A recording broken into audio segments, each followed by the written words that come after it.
siervo, de modo que bajo tu protección exista para siempre. Pues tú mismo, Señor omnipotente, lo has prometido. Si tú bendices a la dinastía de tu siervo, quedará bendita para siempre. Esa oración probablemente nosotros no la hubiéramos hecho. ¿Sabe lo que hizo David? David preguntó, ¿y si yo no la puedo hacer, quién la va a hacer? Pues mira, el Eterno dice que la va a hacer tu hijo. Fantástico, maravilloso. Solo a Dios se le pudo haber ocurrido algo tan extraordinario. Me parece que Dios la pegó. Él se la sabe toda. Hizo lo... Oye, ¿cómo a mí no se me ocurrió? ¿Verdad que usted lo hubiera pensado así? Pero mira si Dios tiene una mente extraordinaria. Mira cómo pudo pensar, en lugar de hacerla yo. Él dice que no soy... Oye, pero Natán, qué cosa maravillosa. Esto lo que merece es que yo vaya ante Dios y hable con Él. Esto lo que merece es que yo vaya ante Él y le diga a Él todo lo extraordinario que Él es. Porque lo que David descubrió en el proceso es lo que tal vez tú y yo necesitamos descubrir en el nuestro. Que lo que tal vez no entendamos hoy, porque nos hace llorar, lo que tal vez no entendamos hoy porque nos hace sufrir, lo que tal vez no entendamos hoy porque nos come por dentro y nos quita el sueño, lo que tal vez no entendamos hoy porque nos quita el apetito, en las manos poderosas de nuestro Dios. Si es que afirmamos que está en ella, óigame, Dios es el Dios que siempre cambiará el lamento nuestro en baile. Dios siempre va a hacer algo en nuestro favor, aunque no lo entendamos, aunque no lo comprendamos, aunque se nos haga difícil poderlo entender. De momento, de pronto, yo no entiendo esto, pero mira lo que entendió David. David entendió que si Dios había cambiado de planes, Dios había cambiado de planes, porque los planes de Dios son perfectos.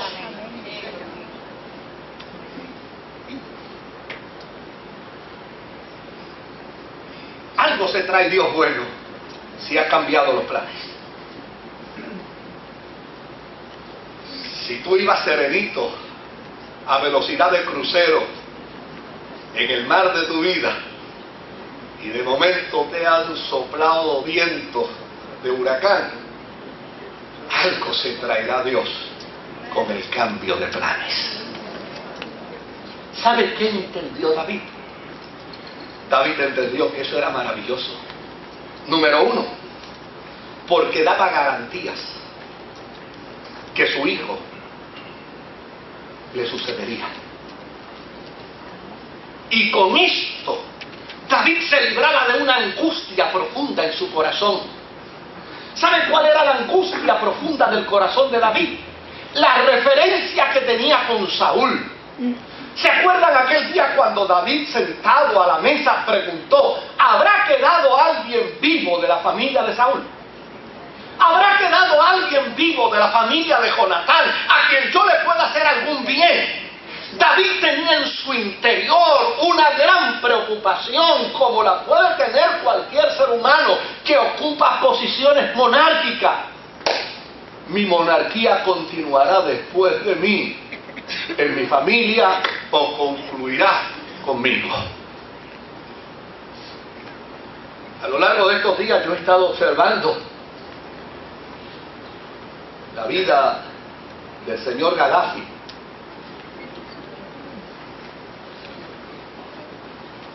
Y luego de haberme sentido sumamente incómodo por el proceso al que se llevó su final, a mí me parece que era animalesco.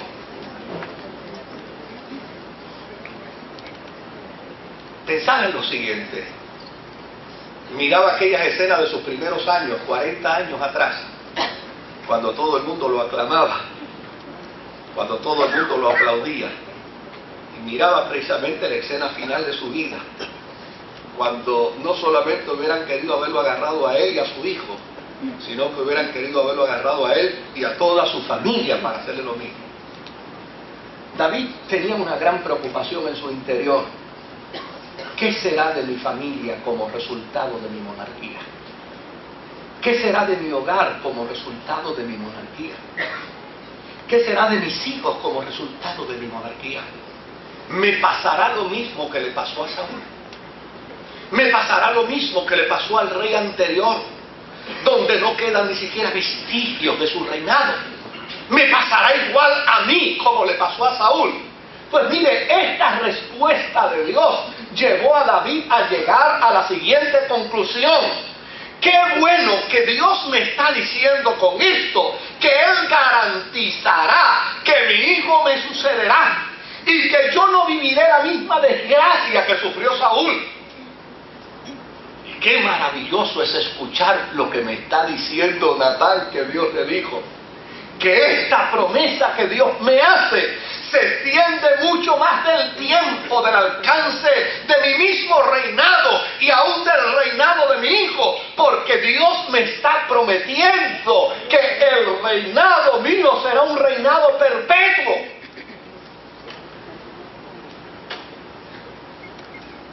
Porque el Mesías vendrá de mi descendencia.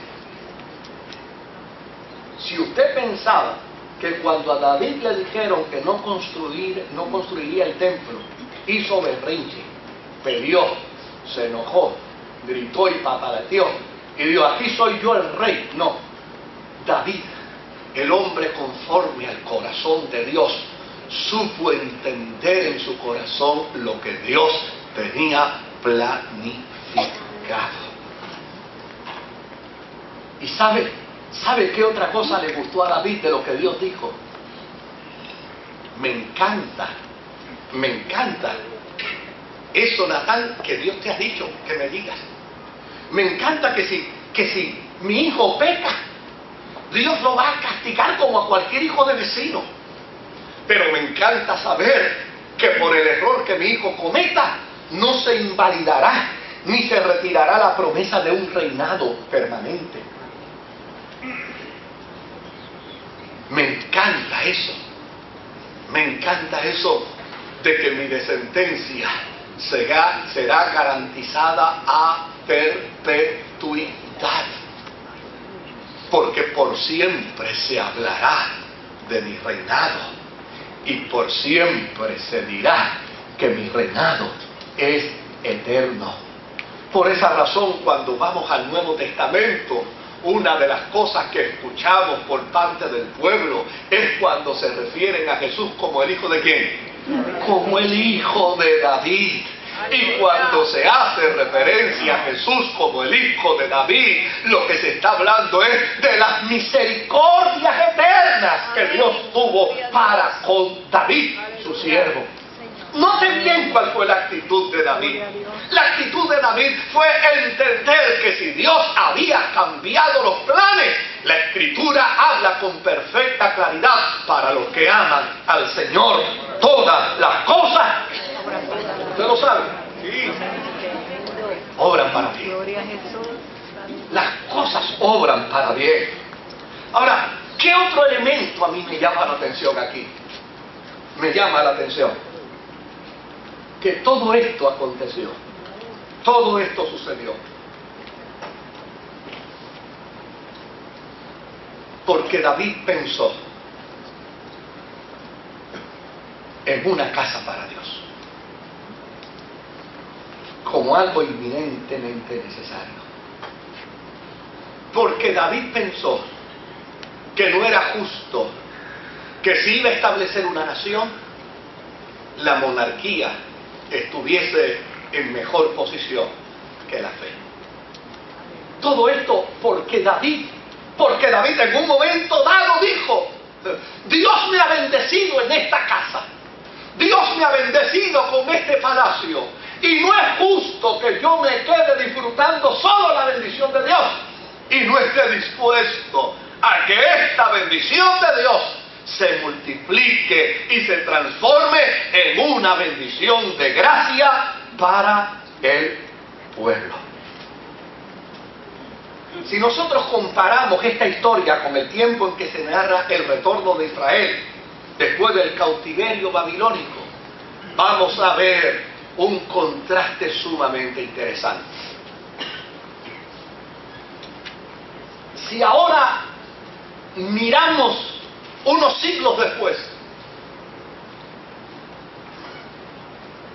y vemos la actitud de Israel, vamos a ver algo bien interesante. Cuando el pueblo de Israel salió de su cautiverio babilónico, lo único que llevaba en su mente y en su corazón, ¿sabe qué era? Saldremos de Babilonia, reconstruiremos la ciudad, levantaremos los muros y reedificaremos ¿qué? El templo. Eso era lo que llevaban en su mente. Ahora, llegaron a Jerusalén, salieron del cautiverio y desde luego, cuando llegaron con la intención. Hubo una oposición para el proyecto. El proyecto se detuvo y como consecuencia de haberse detenido el proyecto, en vez de hacerle una casa a Dios, ¿qué fue lo que empezó a hacer Israel? Empezaron a hacerse sus propias casas. Y cada uno empezó a hacer su propia casa. Y desde luego sí hubo dificultad.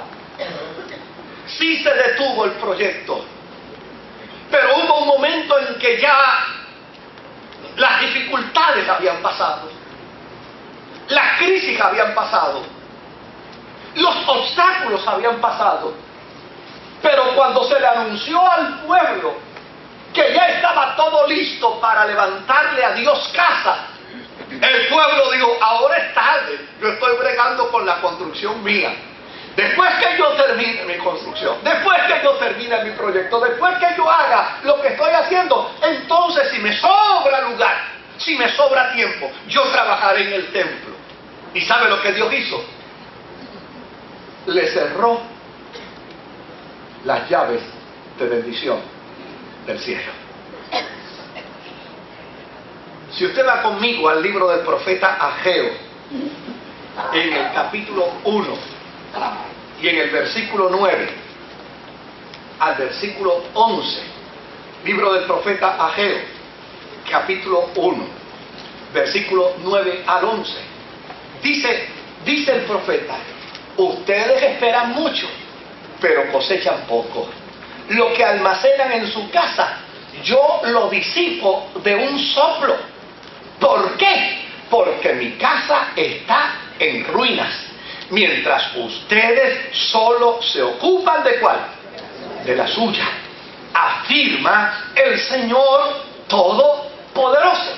Y en el verso 10, mire cómo dice, verso 10. Yo hice venir una sequía sobre los campos y las montañas, sobre el trigo y el vino nuevo, sobre el aceite fresco y el fruto de la tierra, sobre los animales y los hombres, y todo y sobre toda la obra de sus manos. Es decir, como consecuencia de ustedes abandonar el proyecto, yo determiné cerrar las llaves de bendición del cielo. Si usted observa aquí y observa acá, si usted observa al judío del tiempo después del cautiverio versus al judío en el tiempo de David, usted va a descubrir, óigame, cosas extraordinarias. En el corazón de David estaba el claro entendimiento de que la obra de Dios no puede estar tras de mí. La obra de Dios tiene que caminar juntamente conmigo. Si usted observa bien, usted va a descubrir dentro de la experiencia de David que David entendía con perfecta claridad que todo lo que recibía, todo lo que venía a su vida, era el resultado no de su capacidad como monarca, no de su habilidad como monarca, sino era el resultado de la bendición de Dios. Señor, lo que poseemos, lo que tenemos, lo que hemos adquirido, es el resultado de la bendición de Dios. Más vale que lo hayamos hecho con honradez. Pero es el resultado de la bendición de Dios. Nuestras familias son el resultado de la bendición de Dios. Nuestros hijos son el resultado de la bendición de Dios. Nuestros nietos son el resultado de la bendición de Dios. El carro que tiene, sea de último modelo o sea del último año en que se fabricó, es el resultado de la bendición de Dios. La casa que posees, el resultado de la bendición de Dios. El trabajo que tienes, el resultado de la bendición de Dios. Lo que realizas profesionalmente es el resultado de la bendición de Dios. Ahora, entiende esto bien. ¿En qué lugar quisieras que tu corazón se ubique?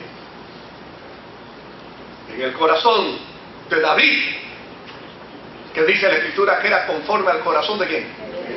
O en el corazón de los judíos después del cautiverio, que llana y sencillamente prefirieron primero lo suyo antes que lo de Dios.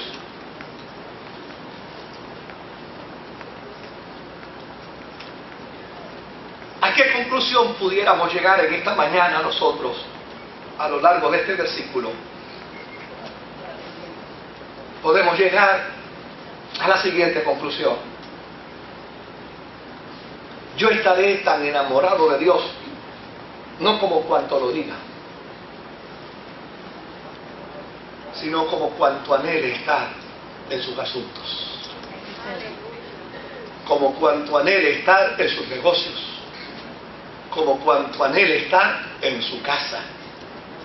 Mi enamoramiento con Dios, mi enamoramiento con Dios, mi pasión con Dios puede ser evidenciada no meramente por lo que digo, sino como resultado de mis acciones. La Biblia dice que donde está mi corazón, el resultado de ello es porque allí está también ¿qué? Mi tesoro. Días pasados conversaba yo con unos pastores y dialogábamos sobre la problemática que hoy tenemos, porque fíjense qué dato interesante. Estábamos haciendo un análisis sobre los problemas sociales, y dentro del análisis que estábamos haciendo sobre los problemas sociales caímos en el problema de las crisis matrimoniales, y uno de ellos me dice: oye, pero déjame decirte algo, las crisis matrimoniales que se sufren en las iglesias no son distintas a las crisis matrimoniales que se sufren en el mundo secular.